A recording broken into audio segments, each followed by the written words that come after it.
Thank you very much for joining us this afternoon. I will be joined by Laura Richmond and Christine McDevitt, and we'll be speaking about good corporate hygiene. This is the first in a two-part session, and during this first session, we'll be focusing on share trading and repurchases. So thanks very much for attending, and we'll go ahead to the next slide and just highlight the agenda before we dive in.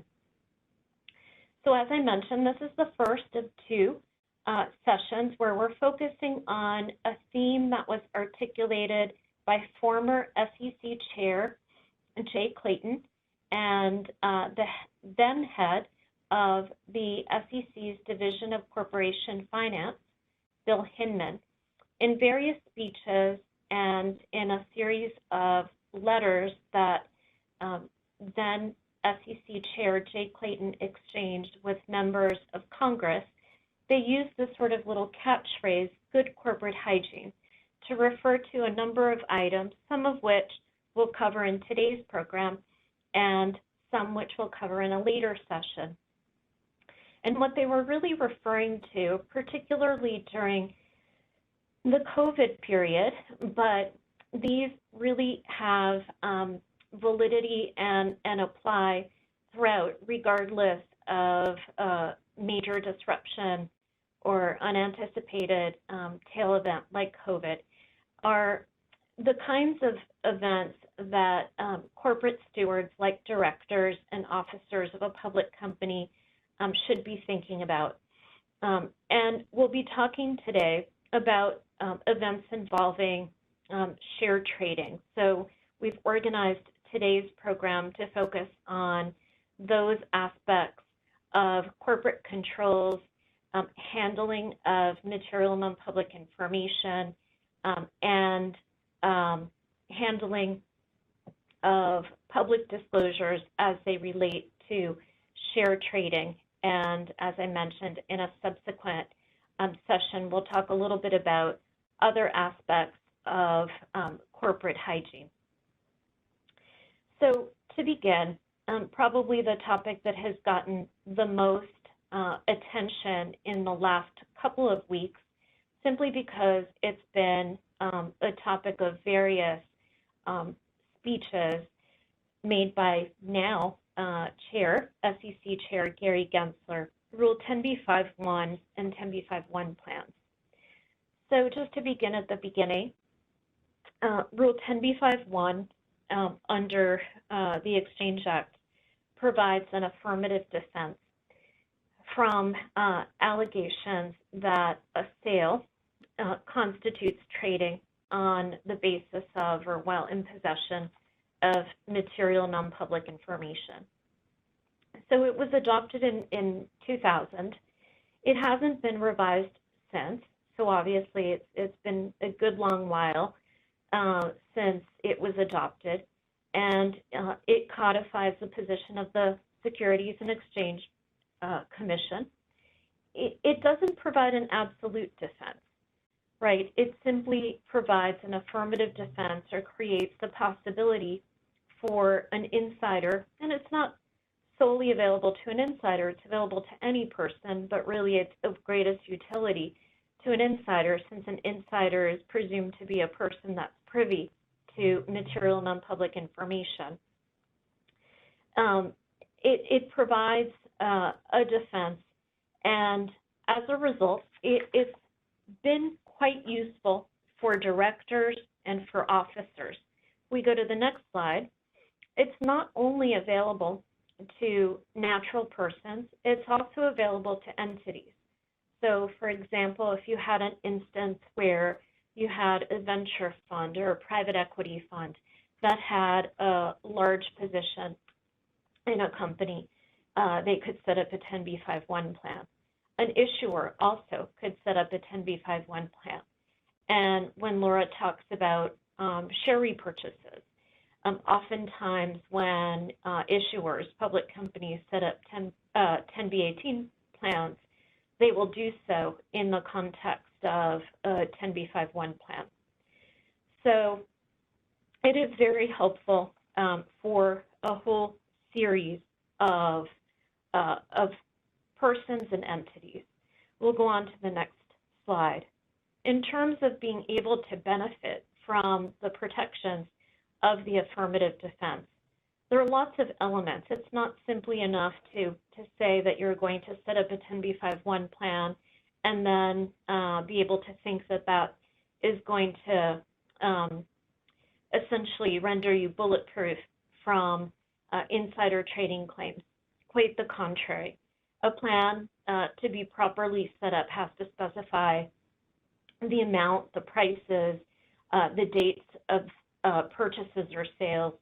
Of course, it could also provide formulas to calculate all of those things, the amounts, the prices, and the dates or sales. The most important thing is that the person or the entity has to relegate control over over all of these elements to the broker that is administering the 10b5-1 plan. And any time that you're going to alter or deviate from the plan, that obviously is going to diminish the utility of the plan and going to call into question whether it's an appropriately set up plan, whether the defense remains available. When the plan is entered into, it has to be entered into in good faith. It can't be entered into as part of a plan or a scheme to evade. So the usual anti-evasion language accompanies the 10b5-1 language. We'll go on to the next slide. In addition to having the benefit of the affirmative defense, there are, of course, some other benefits associated with having a 10b5-1 plan. There's the sort of programmatic nature of sales that occur under a trading plan. For insiders, a trading plan can allow an insider to sell through a company's blackouts. So most companies, as Christine will talk about, in order to ensure that they're complying with insider trading policies and Regulation FD and all of their other obligations, will have quarterly blackout periods. And as a result, insiders generally would be prevented from selling for a good part of the year ordinarily. An appropriately set up plan would allow an insider to continue to make programmatic sales, of course, provided that they had set up the plan during an open window and in compliance with all of the company's other requirements for setting up a 10b5-1 plan. So quite a number of benefits associated with that. So why are these plans coming under attack? Next slide. And we'll go on to the next one. So responding to Congress, former Chair Clayton noted, again, in the unique environment that we were all facing during the height of the COVID pandemic, the importance of a very rigorous control environment for public companies. And he outlined a number of areas in which public companies could reinforce their corporate controls and thereby engender greater investor confidence. And one of those, as you see, is the administration of 10b5-1 plans. We'll go on to the next slide. So more specifically, he suggested that in terms of bolstering the market integrity, companies should have strong controls in place to prevent insiders from trading when a company was in possession of material non-public information, and that companies think about doing that by requiring a cooling off period. So a period of time or a waiting period, we'll go on to the next slide, after a program was put in place and before actual trading pursuant to the plan was commenced. A lot of companies already do this, already suggest this to their executive officers, and a lot of law firms already suggest this to their clients. A lot of companies have insider trading plans, and their insider trading plans require that the company's general counsel or the company's chief compliance officer review and actually approve the 10b5-1 plans of any insiders. In reviewing those plans, the CCO or the GC might suggest a cooling off period. The plans might not necessarily, the insider trading plans of public companies might not expressly require a cooling off period. So it's certainly something that public companies might now think about explicitly requiring. Next slide. As I mentioned, CorpFin Director at the time, Bill Hinman, also echoed a number of these statements in various speeches given at the time and shortly before leaving the commission, wherein he discussed the relationship of comp committees and boards for approving 10b5-1 plans, monitoring ongoing 10b5-1 plans, considering the timing of entry of 10b5-1 plans by executives, making sure that executives weren't entering into 10b5-1 plans during or too close to any blackout periods.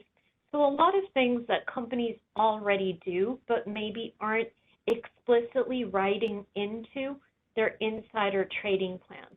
It may be things that the GC does or that the CCO does in the ordinary course, or that law firms do in the ordinary course of advising directors and officers, but that companies might be well served to include in their insider trading plans when they comment on 10b5-1 plans.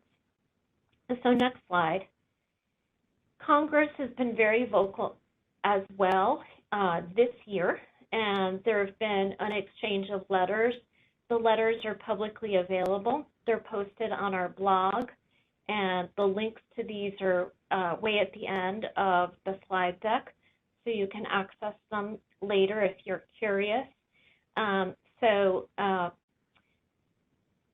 Led by Elizabeth Warren, various congressmen wrote a letter to then acting Chair Lee, urging that the SEC take action to reform 10b5-1.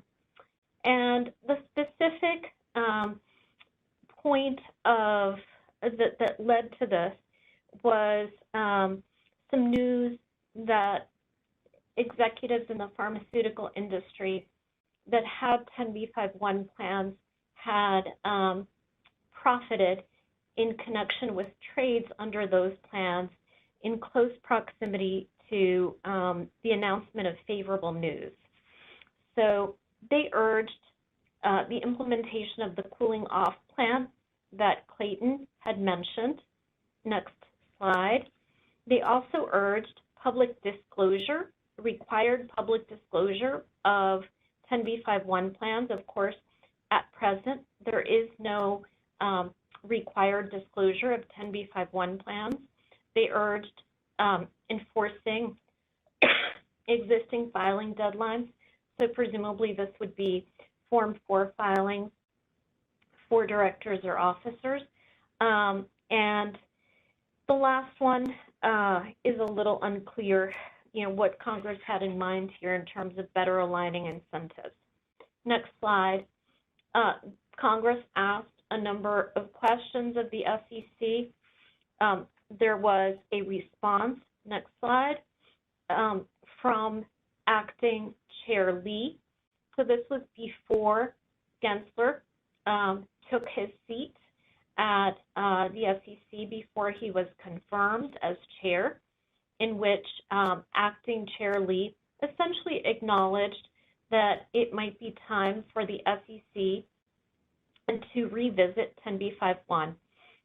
There's a very thorough response where Acting Chair Lee does go through and show that the SEC has vigorously enforced violations of 10b5-1, and Chair Lee does note that the SEC staff has been requested to put together suggestions for the Commission's consideration regarding amendments to 10b5-1.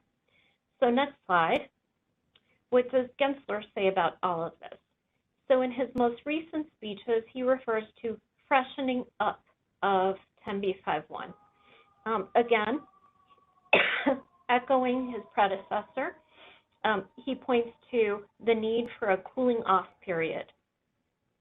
He also suggests that there's room for bad actors to, as he says, make mischief because there's no limitation on the cancellation or modification of 10b5-1 plans. I think that most lawyers in the area do advise clients that when you adopt and cancel or when you modify a 10b5-1 plan, it calls into question the availability of the affirmative defense. So I don't know that it's fair to say that there are no limitations on 10b5-1 plan cancellations. He also points to the lack of disclosure requirements. So it's fair to say that what's on this slide is a little bit of a roadmap for what we might expect to see. Next slide. Because the SEC lately has been so focused on bolstering rulemaking with studies, it's notable that in various of the exchanges of letters, whether from Congress to the Commission or back from the Commission to the Hill, various studies have been cited, a couple from Stanford, one from Columbia regarding 10b5-1 plans. The Stanford study that's cited here is probably the one that has received the most attention, and it points to a couple of areas where supposedly, and I say supposedly because data can always be used for any number of purposes, where supposedly 10b5-1 plans have been gamed, as it were. It points to 3 red flags. So if we go to the next slide, issues where there's a very short cooling off period, a plan is put in place, and then trades begin very shortly after that, where there's possibility for trades to have been made on an opportunistic basis. Next, single trade plans. I have to say that I've not seen this in practice, but they did find a number of 10b5-1 plans that were made with a particular trading strategy in mind. So they suggest disallowing single trade plans. And then next, a situation where there are kind of short-term 10b5-1 plans where there are plans adopted in a given quarter where trading starts before that quarter's earnings announcement. So removing the affirmative defense for those short-term plans. Next slide. The recommendations from the academics are not all that different from what I have just gone through from Congress and from current SEC Chair Gensler. So the Stanford study might be worth a read. With that, I'm going to hand it off to Laura to talk about company stock repurchases.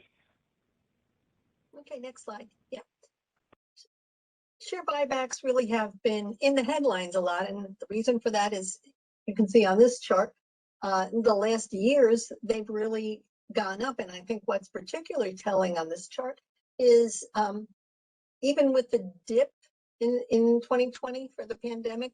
You know, if you look at where things are now, share authorizations have gone up. So share buybacks still have a lot of corporate interest. And that's really driven because if management and the board believe that the company's stock price is undervalued, buybacks, because mathematically they decrease the number of outstanding shares, can increase earnings per share. And that is a key measure that many investors will look at. And it also can be a driver for incentive compensation for executive officers, where metric of earnings per share is used. And the buybacks can also provide a source of shares for equity incentive compensation and also for dividends reinvestment while minimizing dilution.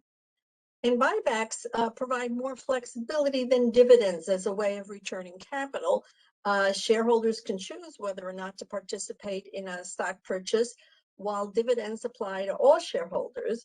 And from the company's perspective, it's easier to use a buyback to take an opportunistic approach, buying shares when the company believes it's an appropriate time to do so, and simply getting out of the market when the company wants to stop buying shares. And if you compare that to lowering or cutting a dividend, you know, for companies where shareholders expect a continuing dividend, it can be a big deal to make the change where you have more control when you're dealing with buyback timing. Next slide. There are criticisms, of course, of buybacks, arguments that companies, you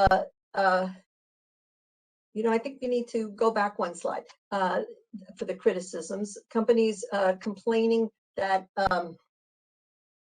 they're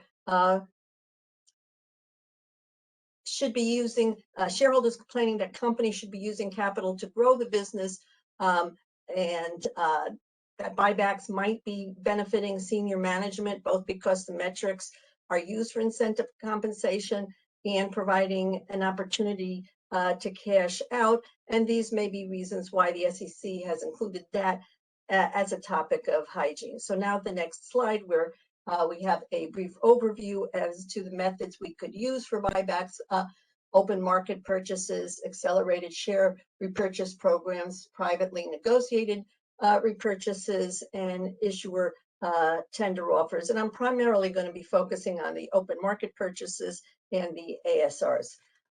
Next slide. You know, an important consideration when you're talking about corporate hygiene in the buyback context is the blackout period itself. And it is useful for companies to use for their own buybacks the insider trading program's blackout.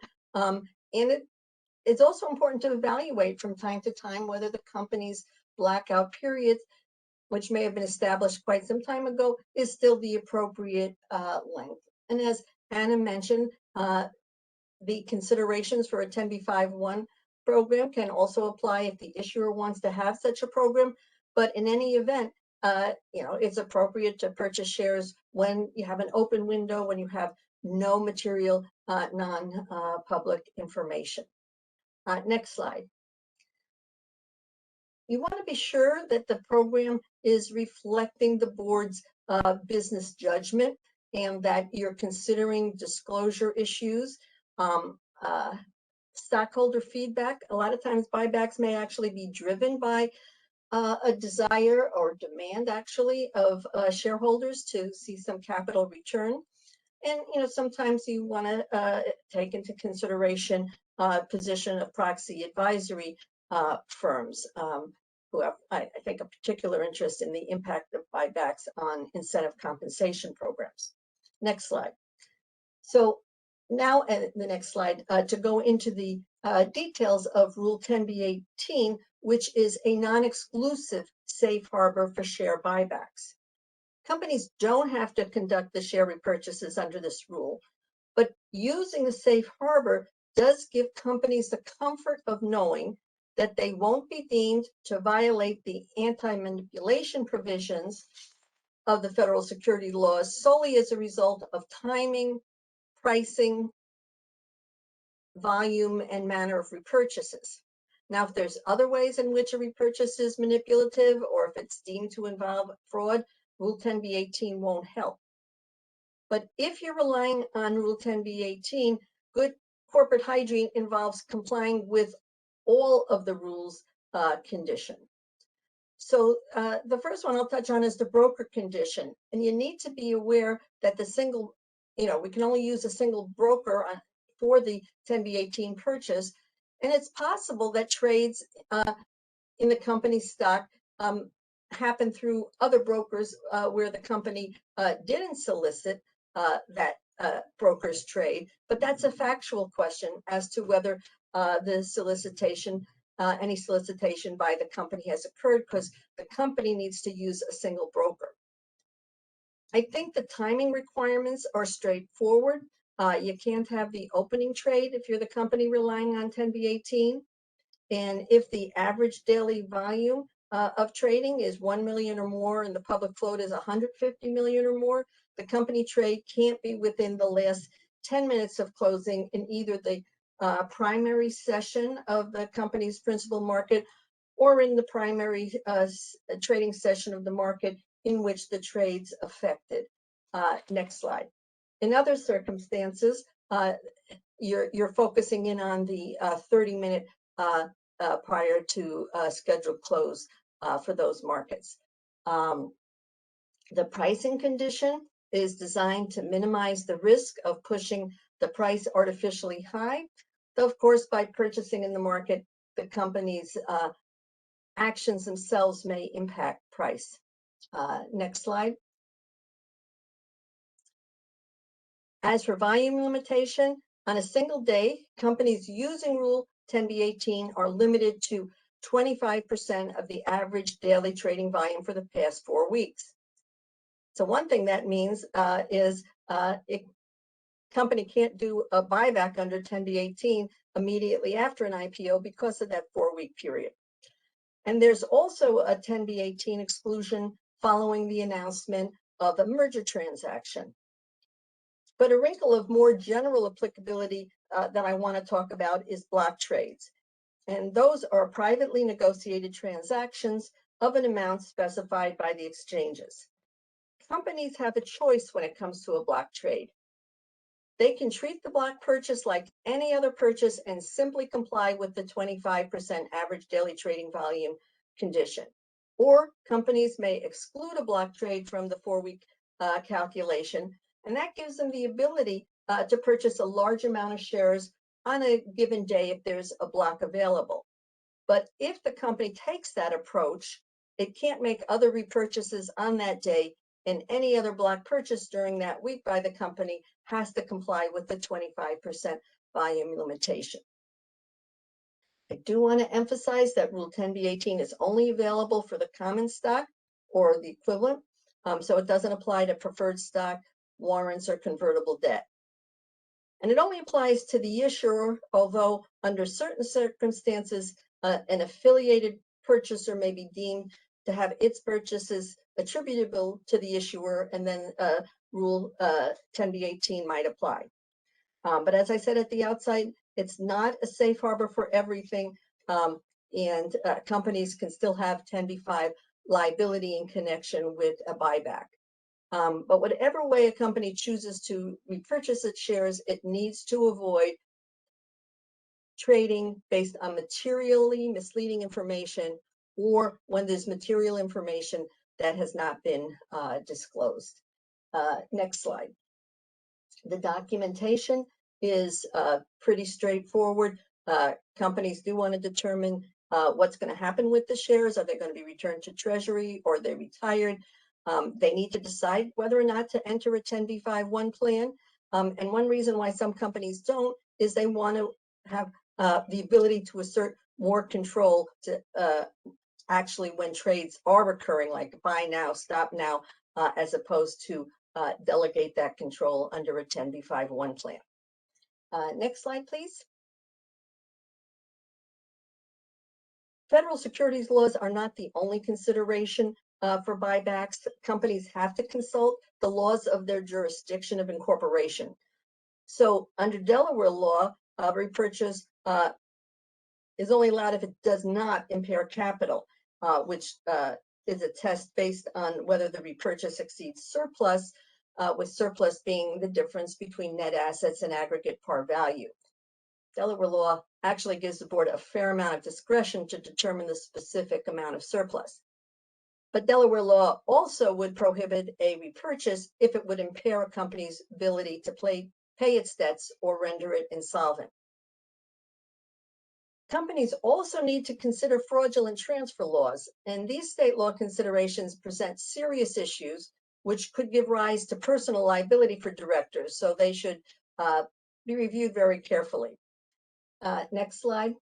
And don't forget to check your charter and bylaws and also any agreements to see if they contain any restrictions on repurchases, and consider whether there's any legal or regulatory restrictions. In some industries, there might, for example, be capital requirements that have to be maintained. You also should consider if there's any court orders or judgments. And there's also going to be accounting and tax issues that need to be evaluated. And just a quick word about Regulation M. That regulation prohibits buybacks while there are distributions going on. And the rule defines distributions rather vaguely as an offering of securities, whether or not publicly registered. So there can be complexities in interpretation, so that's a consideration that is worth delving into at the time of a buyback. Next slide.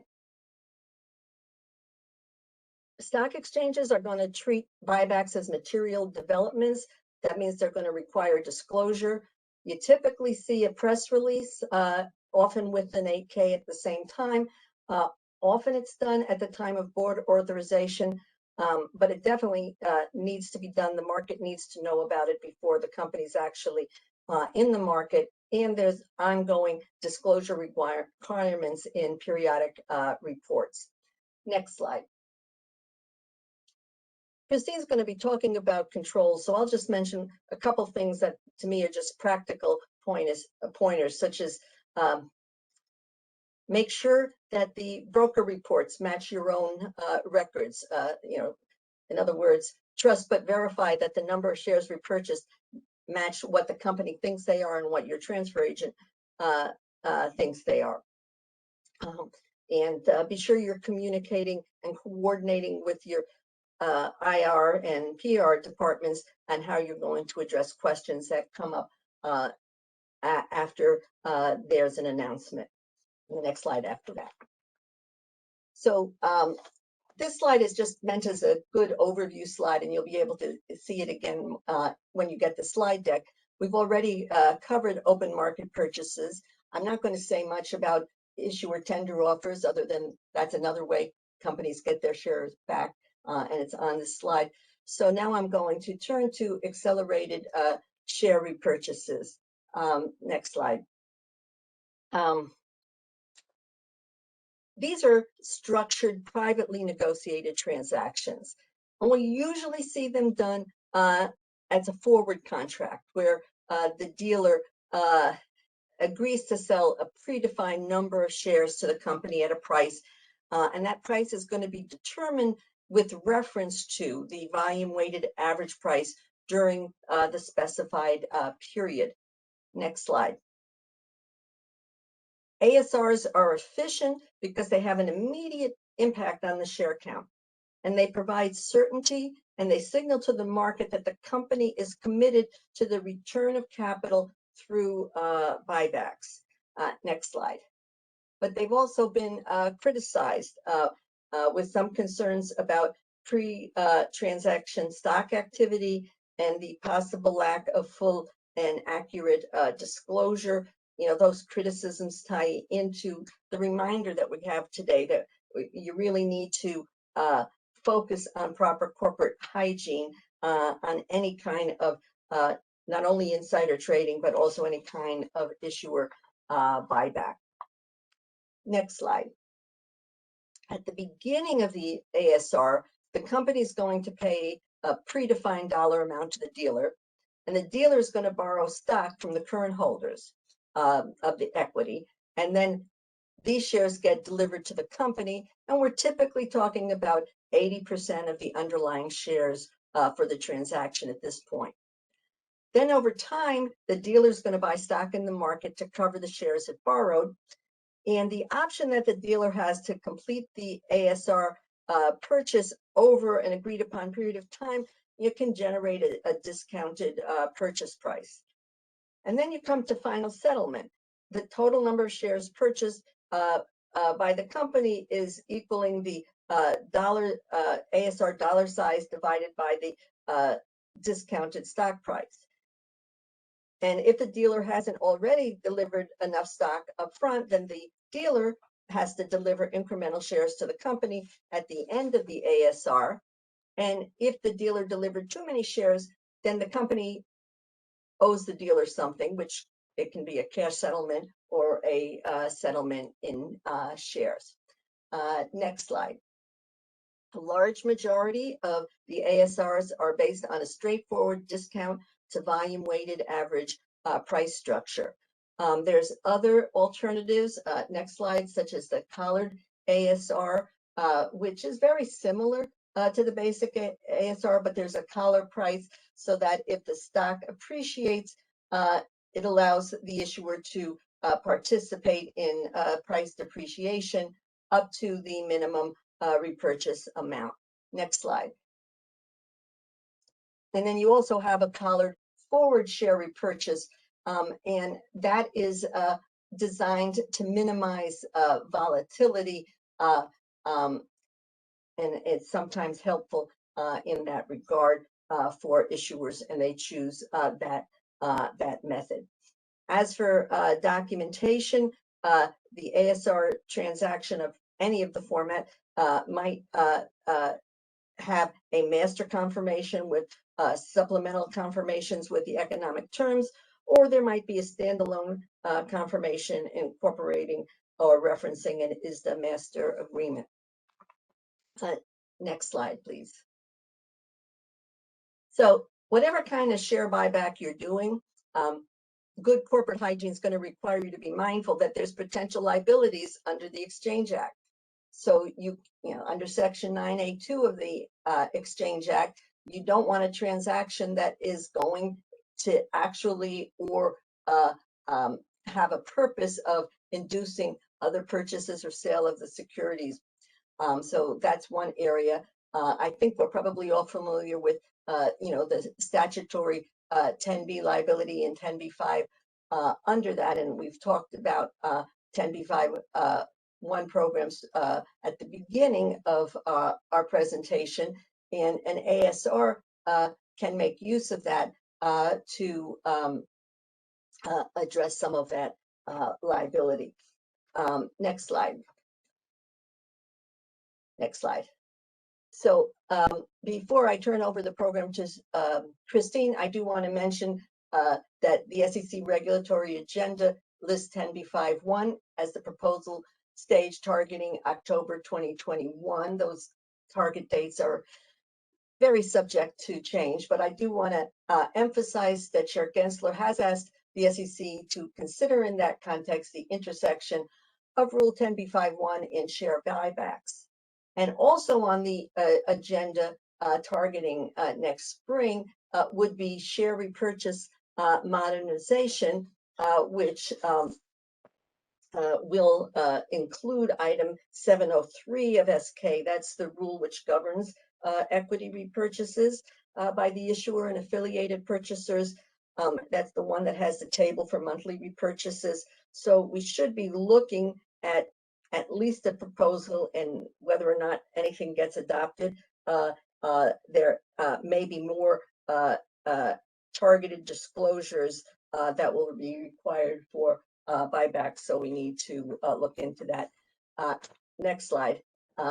My last slide is just various legislative proposals in the past few years that have not passed, but they've become part of the conversation. So it's interesting to think of the different approaches that have been suggested in Congress to limit or tweak share repurchases.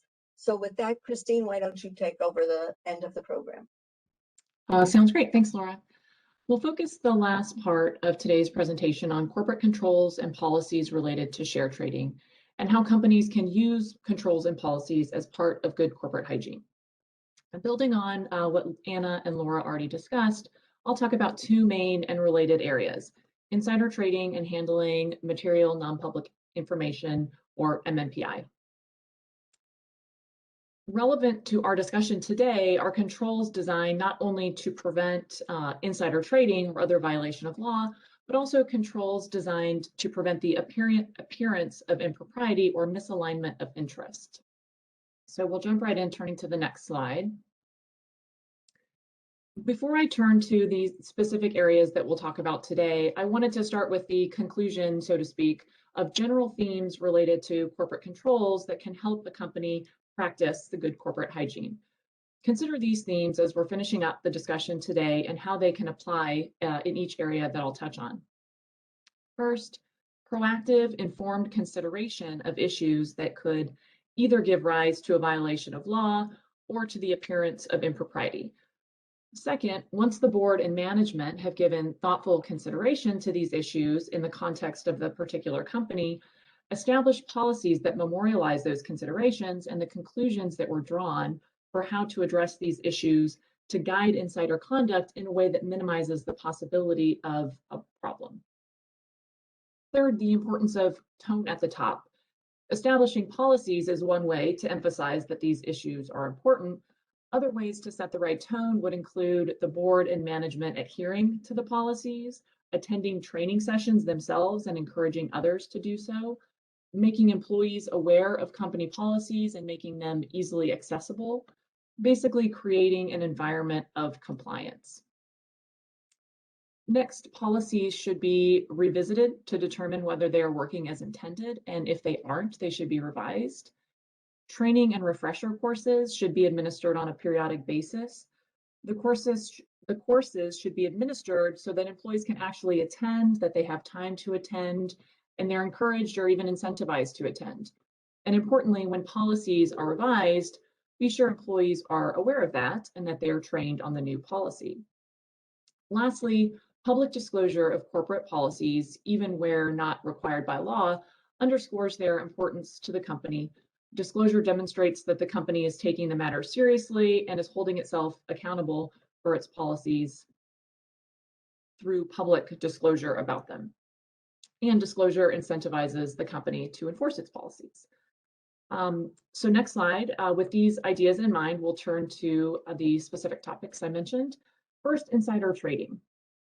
Insider trading, that is trading on the basis of material non-public information obtained through employment or other involvement with the company, is prohibited by the federal securities laws. Although not required by law, most companies have a policy in place to help them and their employees avoid violations of insider trading laws. Having a policy in place can help to minimize the likelihood of illegal insider trading and can also help a company to defend against a claim that it is liable as a controlling person for its employees' illegal trade. And as an ancillary benefit, an insider trading policy can assist the company in monitoring its Section 16 compliance and reporting obligations. Generally, the policy will apply to directors, employees, including officers, consultants, and possibly other insiders. So turning to the next slide, a typical insider trading policy will address the matters listed here. Quarterly blackouts, event-specific blackouts, and pre-clearance procedures are all designed to limit trading in the company's stock during times when the restricted insiders would most likely be in possession of material non-public information about the company, and at times when trades are most likely to be challenged as illegal insider trading. Pre-established quarterly blackouts limit trading to the times when the market is best informed about the company's earnings and other financial performance. Event-specific blackouts are tied to a particular corporate event where the company would want to limit trading where the potential for MNPI is heightened, such as negotiations over a major transaction, a cybersecurity incident, a governmental investigation, a financial statement restatement process.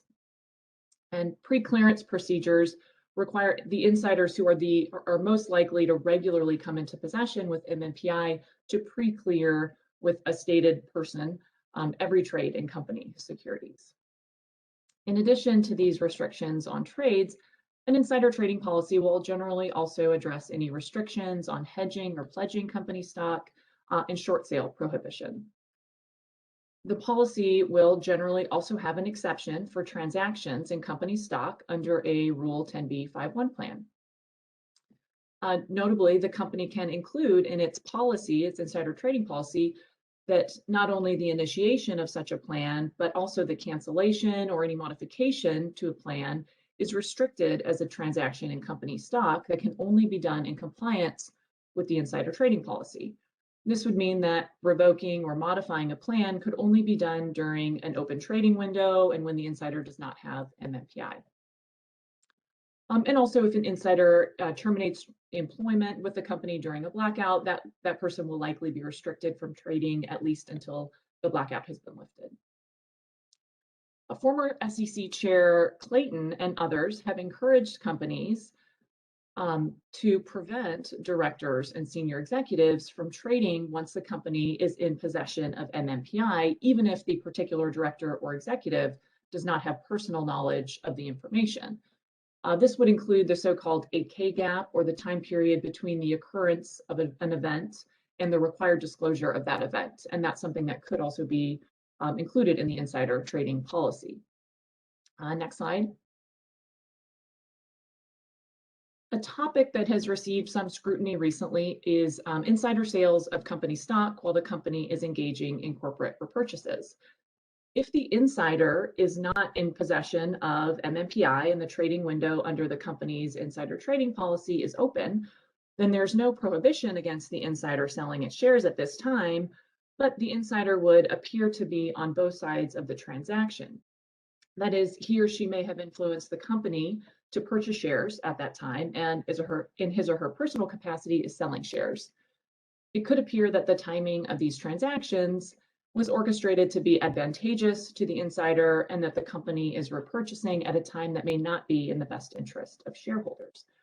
A company might consider in this case whether a director should recuse him or herself from the decision to initiate a buyback if that director intends to engage in selling activity. Another potential problem here is whether the fact of an insider sales or that the insider has a 10b5-1 plan itself is material non-public information that the company holds. And of course, if the company is in possession of MNPI, it should not be purchasing in the market until the information is public. Although the insider and the company may have no intention to manipulate trading to its benefit, the potential for abuse is heightened in these cases, and the appearance of impropriety is also heightened. So companies have an opportunity here to head off or try to head off the appearance of impropriety. And they can do this first by being informed of the potential conflict in this case. Second, they could consider whether to proactively address this area in their insider trading policy. For example, the policy could require an insider, any insider sales made during a time when the company is repurchasing to be pre-cleared. This would be a targeted approach that would allow for a determination to be made at the time based on the specific facts or circumstances. A less targeted approach might be for a company to impose an event-specific blackout that lasts for the duration of company repurchases. And if a company thinks that restricting insiders' trades in this way is too restrictive, another option might be to leverage other policies that the company has created to address conflicts or potential conflicts of interest, and address these matters in a conflicts of interest policy or code of ethics. So turning to the next slide, I'll now turn to consider issues related to handling of MNPI. We'll look very briefly at Regulation FD, which addresses the public disclosure of MNPI, and then we'll look at the specific issue of stock option or of a company granting stock options or other equity awards while in possession of MNPI. And next slide. Reg FD, or fair disclosure was created to avoid selective disclosure by public companies of material non-public information, which is considered to be a form of insider trading. Reg FD was designed to level the playing field so that all market participants have access to the same material information to protect market integrity and investor confidence. The rule is fairly straightforward. If a public company or person acting on its behalf discloses MNPI to certain types of recipients, then the company must publicly disclose that information, and it must do so simultaneously if the disclosure was intentional, or promptly if the disclosure was not intentional. We won't, there's quite a bit to unpack here, such as what persons would be considered to be acting on behalf of the company, what recipients are involved. We won't flesh out all those concepts, but we have included a few slides to summarize them for reference. We will pause briefly at slide 68 to talk about a regulation FD or public disclosure policy. So like an insider trading policy, a Reg FD policy is not required by law, but companies often maintain one for some of the same reasons we've discussed, to help guide conduct to minimize the likelihood of selective disclosure or other violation of law. In addition to helping to safeguard against selective disclosure, the SEC will consider whether a company maintains a Reg FD policy in determining whether disclosure was intentional, and also will consider that as one of several factors in determining a company's liability for any employee misconduct. A Reg FD policy should limit and define the people who are authorized to speak for the company, and will generally establish guidelines for certain external communications by those individuals, including requiring a determination of whether any material to be disclosed or discussed is, whether information to be disclosed or discussed is material. The policy might create a cross-functional disclosure team that is able to make materiality judgments on a real-time basis. This team would include individuals that are knowledgeable about the company's prior public disclosures, about what analysts and other or media are saying about the company, and of course, the legal requirements of Regulation FD. So it would typically include individuals from the legal function, from investor relations, finance, corporate communications, and maybe others depending on the particular company. And lastly here, the company's Reg FD policy that relates to external communication of MNPI should of course be closely coordinated with the company's disclosure controls and procedures related to other public disclosures, such as quarterly reports or current reports on Form 8K. So turning now to the next slide, to wrap up today's discussion with the last point, we'll look at grants of stock options or other equity awards while the company is in possession of MNPI. So what's the issue here? Stock options are typically granted with an exercise price equal to the fair market value of stock, which will likely be determined under the company's equity compensation plan based on the stock price on the date of grant. And if a company has MNPI at the time it grants awards, the stock price would not reflect that information, and thus the company would know that at the time it's making the grants, it would know that the stock price may not be fairly considered to be fair market value. After making the grant, if the company releases positive information, the stock price may increase and spring the options immediately well in the money.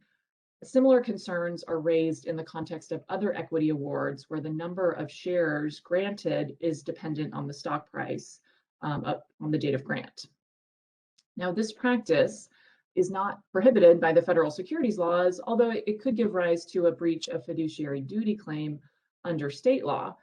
And in fact, this practice was expressly addressed by the SEC when the SEC adopted the current executive compensation disclosure rules. In its adopting release for those rules, the SEC didn't express a view on whether the company may have valid reasons for timing stock options in coordination with the release of MNPI, but they did note that the existence of a plan or practice to time the grant of options in coordination with MNPI in many cases would be material to investors and should be fully disclosed. And in addition to the helpful discussion and guidance provided by the SEC in its adopting release, the requirement for disclosure appears in Regulation SK which requires disclosure, if material, of how the determination is made as to when awards are granted, including awards of equity-based compensation, such as options. Turning to the next slide, both former Chair Clayton and former Director Hinman have recently raised concerns about this practice. First concern, where shareholder-approved equity plans require stock options with exercise prices at or above fair market value, the grants made while the company is holding MNPI do not have exercise prices at fair market value, and thus the grant may be inconsistent with the terms of the equity plan, if not the technical terms of the plan, because fair market value is determined in reference to the actual stock price, then perhaps to the intent of the equity plan. They also raised concerns that the grant may be inconsistent with accounting rules, and practically speaking, grants that start out well in the money dilute the recipient's incentive to work to increase the value of the stock for the benefit of all stockholders.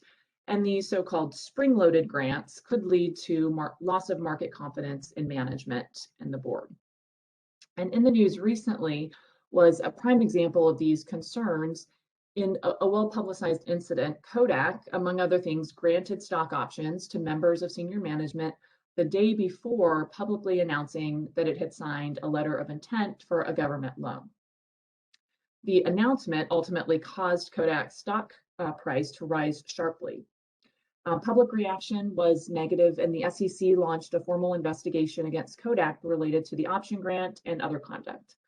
Kodak also formed a special committee to oversee the internal review, and that review ultimately led to the conclusion that there was no violation of law, policy, or breach of fiduciary duty, but it did highlight that there were some governance flaws, including that the board was not made aware and didn't consider that the options could be considered spring-loaded grants, which may give rise to a claim that they weren't made in compliance with law or resulted in a breach of the director's fiduciary duties. So turning to the next slide. Just a brief look at a few countervailing considerations of whether awards made in advance of the release of MNPI are or should be viewed as improper, would include that often these grants are made on a regular cycle as part of annual grants for executive compensation, and the timing of the board meetings at which these grants are made may not be coordinated with the potential release of MNPI and could be made for practical reasons, including tax or other regulatory constraints, or just the preparation for the year and the annual meeting. And timing regular grants when the company doesn't have MNPI could be challenging or impossible. Also, many options in other equity grants have vesting restrictions of a year or more, and time vesting can mitigate the concern that executives will receive a windfall if there's a temporary spike in the price shortly after a grant. The stock price might be expected to even out over the course of a year or more. So turning now to the next slide, just to finish up, companies may ultimately reach different conclusions as to whether it is in the company's best interest to grant equity awards while in possession of MNPI. But in reaching its determination, a company should follow practices that support its good corporate hygiene, such as ensuring that the board and committee are fully aware of the legal framework and potential for the appearance of impropriety. And with this framework, companies can consider whether they can or should, in fact, wait to make equity grants until MNPI is publicly disclosed, or whether there's a valid business reason for making the grants before the release of MNPI. If the company has a plan or practice to time the grant of options in coordination with the release of MNPI, of course, you should consider whether that disclosure is required under SEC rules. And even if not required, a company might choose to disclose its practices. Using minimum vesting requirements can mitigate concerns of a short-term windfall. And although planning ahead may not always be an option, companies may be able to avoid an unwanted situation by planning ahead to time board and committee meetings when the company is less likely to have MNPI. And with that, we have concluded the presentation. Thank you all very much for joining. Enjoy the rest of your day, and note that there are references and links here to additional resources at the end of our slide deck. Thank you.